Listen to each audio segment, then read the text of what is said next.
Isunya ialah kekerapan gangguan teknikal seperti signal rosak, train terkandas dan kadang-kadang notis gangguan tidak dimaklumkan lebih awal menyebabkan pengguna terkesan. Memang tadi kata yang Muhammad kata tak bagi notis. Macam mana nak bagi notis? Siapa tahu gangguan berlaku? Ini bukan gangguan biasa-biasa. Kalau kadang-kala ada sistem ataupun signaling problem dan sebagainya, macam mana nak bagi notis kepada orang ramai? Tak ada siapa tahu akan ada gangguan.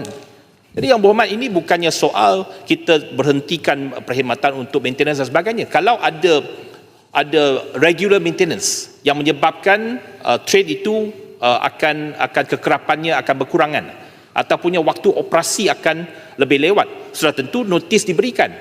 Dan memang untuk LRT Kerana Jaya umpamanya, memang notis diberikan. Ada beberapa tempoh di mana kita telah pun melanjutkan tempoh operasi itu ataupun melewatkan tempoh operasi untuk tujuan maintenance. Tetapi untuk gangguan-gangguan teknikal, sudah tentu tidak mungkin dapat memberikan notis kerana kita pun tak tahu bila akan ada gangguan. Jadi ada gangguan itu sudah tentu akan dibaik pulih dengan secepat mungkin. Alam sistem. Tetapi saya nak katakan bahawa notis alam sistem. Apa tu?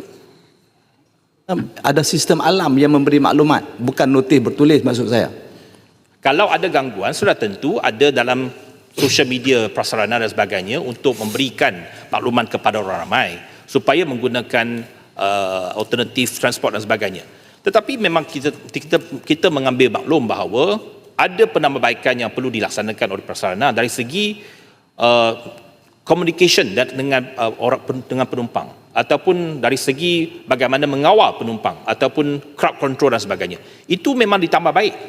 Tetapi untuk mengatakan bahawa kita langsung tak memberikan apa-apa maklum balas kepada orang ramai, itu adalah satu kenyataan yang tidak adil kepada pihak pengurusan prasarana.